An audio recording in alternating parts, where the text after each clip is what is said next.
రాష్ట్ర ముఖ్యమంత్రి రేవంత్ రెడ్డి గారు గత అసెంబ్లీ ఎన్నికల సమయంలో ఏదైతే మా వికలాంగుల సమాజానికి ఇచ్చినటువంటి 6,000 పింఛన్ హామీ కానివ్వండి, అదేవిధంగా ఆర్టీసీలో ఉచిత ప్రయాణ హామీ కానివ్వండి, రాష్ట్రంలో వికలాంగుల అట్రాసిటీ చట్టం అమలు కానివ్వండి, వికలాంగుల సంక్షేమ శాఖను ప్రత్యేక శాఖగా గుర్తిస్తామన్నటువంటి హామీలు కానివ్వండి, రాష్ట్రంలో వికలాంగుల బ్యాక్లాగ్ ఉద్యోగాలను భర్తీ చేస్తామన్నటువంటి హామీలను నెరవేర్చాలని చెప్పేసి భారత వికలాంగుల కుల ప్రొటెక్షన్ సమితి ఆధ్వర్యంలో అతి త్వరలోనే ఏదైతే రాష్ట్ర ముఖ్యమంత్రి రేవంత్ రెడ్డి గారు ఎన్నికల సమయంలో చెప్పింది, మేము ఎప్పుడైతే అధికారంలోకి వస్తామో మేము అధికారంలోకి వచ్చినటువంటి మరుసటి నెల నుంచే ఈ రాష్ట్రంలో ఉన్నటువంటి వృద్ధులు కానీ, వితంతువులు కానీ, గీతా కార్మికులు కానీ, బీడీ కార్మికులు కానివ్వండి, అందరి పింఛన్లు కూడా మేము డబల్ చేస్తామని చెప్పేసి రేవంత్ రెడ్డి గారు మాయమాటలు చెప్పి మా వికలాంగుల సమాజాన్ని అటు వృద్ధులను, వితంతువులను, గీతా కార్మికులను, బీడీ కార్మికులు అన్ని వర్గాలను కూడా ఇవాళ మోసం చేసి దాదాపు రాష్ట్ర ముఖ్యమంత్రిగా బాధ్యతలు చేపట్టి ఇవాళ 2.5 ఏళ్ల పరిపాలన పూర్తయిన మా వికలాంగుల సమాజానికి ఇచ్చినటువంటి ఏ ఒక్క హామీని కూడా నెరవేర్చినటువంటి సందర్భంలో రాష్ట్ర వ్యాప్తంగా రేవంత్ రెడ్డి ప్రభుత్వానికి వికలాంగుల యొక్క సత్తా ఏందో చాటి చెప్పి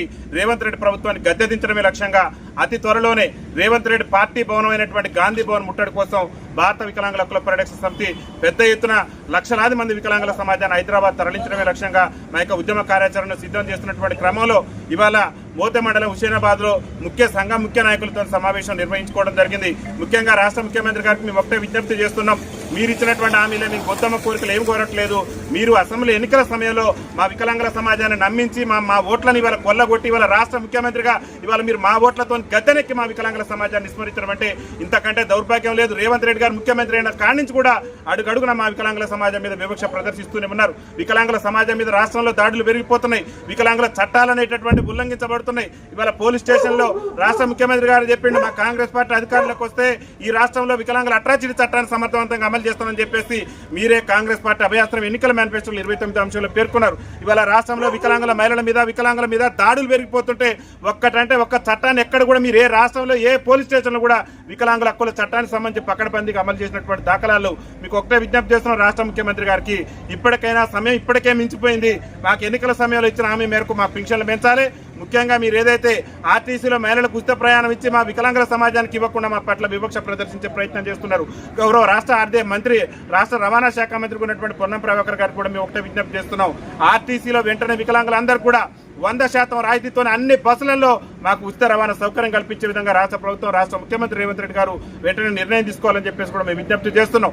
అడుగడుగున మీరు ముఖ్యమంత్రి అయిన కాంచి మా సమాజం పట్ల వివక్ష ప్రదర్శిస్తున్నటువంటి నేపథ్యంలో మీ పార్టీ ఆఫీస్ ఉన్నటువంటి గాంధీ భవన్ లక్షలాది మంది వికలాంగులతో ముట్టడించి మీ ప్రభుత్వాన్ని గద్దెదించడమే లక్ష్యంగా మా యొక్క ఉద్యమ కార్యాచరణ ఉండబోతుంది.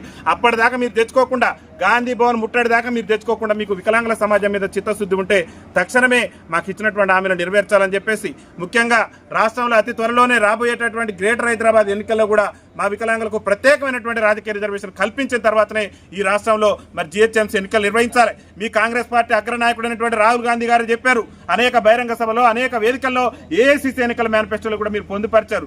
ఏమని పొందుపరిచారు అని అంటే, మా కాంగ్రెస్ పార్టీ తెలంగాణ రాష్ట్రంలో అధికారంలోకి వస్తే ఖచ్చితంగా కూడా స్థానిక సంస్థల్లో మీకు ప్రత్యేకమైనటువంటి రిజర్వేషన్ మీరు రాజస్థాన్, ఛత్తీస్గఢ్లో ఏ విధంగా అయితే ఇచ్చినామో ఈ తెలంగాణ రాష్ట్రంలో కూడా వికలాంగులకు ప్రత్యేక రాజకీయ రిజర్వేషన్ కల్పిస్తానని చెప్పేసి మాయమాటలు చెప్పి మా ఓట్లను కొల్లగొట్టి ఇవాళ మెజార్టీ పార్లమెంట్ స్థానాలు కూడా కాంగ్రెస్ పార్టీ వాళ్ళ 8 పార్లమెంట్ స్థానాలు గెలిచిందంటే దాంట్లో మా వికలాంగుల పాత్ర ఉందన్న విషయాన్ని రేవంత్ రెడ్డి గారు మర్చిపోవద్దు. ఇలా మా ఓట్లతో ముఖ్యమంత్రి పీఠం మీద కూర్చొని ఇవాళ మా సమాజాన్ని స్మరించి మాకు ప్రత్యేకమైనటువంటి రాజకీయ రిజర్వేషన్ కల్పించకుండానే తెలంగాణ స్థానిక సంస్థల ఎన్నికలు నిర్వహించి మా గొంతు కోసేటటువంటి ప్రయత్నం చేసినాం. నీకు అవకాశం ఉన్నది. తెలంగాణ స్థానిక సంస్థల్లో ప్రతి గ్రామ పంచాయతీకి ఒక వికలాంగురాల్ని కోఆప్షన్ సభ్యులుగా కూడా నియమించేటటువంటి అవకాశం ఉంది. ఈ దేశానికి స్వతంత్రం వచ్చిన కాడి నుంచి కూడా అణచివేతకు గురైనాం. ఇవే సకలాంగుల పాలకుల చేత మా సంక్షేమం కుట్టుబడింది.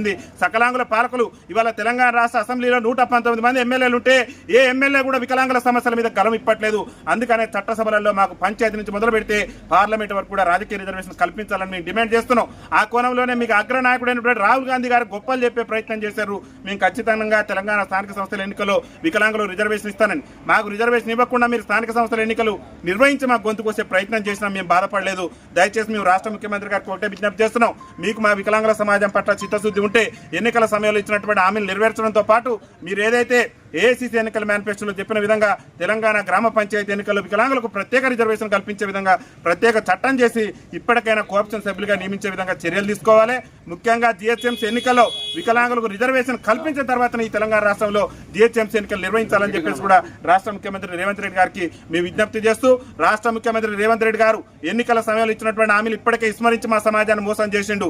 ఇప్పటికే చెప్తున్నాం, మేము మరీ చెప్తున్నాం, గుర్తు చేస్తున్నాం. మీరు ఇచ్చినటువంటి హామీల్ని ఇప్పటికి కూడా మా సమస్యల పట్ల మీరు చిత్తశుద్ధి చూపకుంటే కాంగ్రెస్ పార్టీని, కాంగ్రెస్ ప్రభుత్వాన్ని గద్దె దించడమే లక్ష్యంగా మా యొక్క గాంధీ భవన్ ముట్టడి ఉండబోతుందని చెప్పేసి కూడా తెలియజేస్తూ, ఈ యొక్క కార్యక్రమంలో పాల్గొన్నటువంటి పెద్దలు, గౌరవనీయులు జిల్లా క్రమశిక్షణ కమిటీ చైర్మన్ జంజిరాల సుధాకర్ గారు, వికలాంగుడు అయినప్పటికీ కూడా ఒక ప్రజాప్రతినిధిగా ఈ హుసేనాబాద్ గ్రామ పంచాయతీ అభివృద్ధి కోసం శ్రమించినటువంటి పెద్దలు, గౌరవనీయులు మా గౌరవ సర్పంచ్ వర్యులు, మాజీ సర్పంచ్ వర్యులు ఆంధ్రారెడ్డి గారికి, అదేవిధంగా మోద మండలంలో భారత వికలాంగుల హక్కుల పరిరక్షణ సమితి బలోపేతం కృషి చేస్తున్నటువంటి గౌరవనీయులు మా మండల అధ్యక్షులైనటువంటి జిల్లపల్లి శ్రీకృష్ణ గారికి, ఈ కార్యక్రమంలో పాల్గొన్నటువంటి ప్రతి ఒక్కరికి కూడా రాష్ట్ర కమిటీ పక్షాన ధన్యవాదాలు తెలియజేస్తూ, వికలాంగుల ఐక్యత, వికలాంగుల ఐక్యత నెరవేర్చాలి. కాంగ్రెస్ పార్టీ అసెంబ్లీ ఎన్నికల్లో వికలాంగులకు ఇచ్చిన హామీలన్నింటినీ వెంటనే నెరవేర్చాలి. కాంగ్రెస్ పార్టీ అసెంబ్లీ ఎన్నికల్లో వికలాంగులకు ఇచ్చిన హామీలను వెంటనే వికలాంగుల ఐక్యత, వికలాంగుల ఐక్యత కల్పించాలి.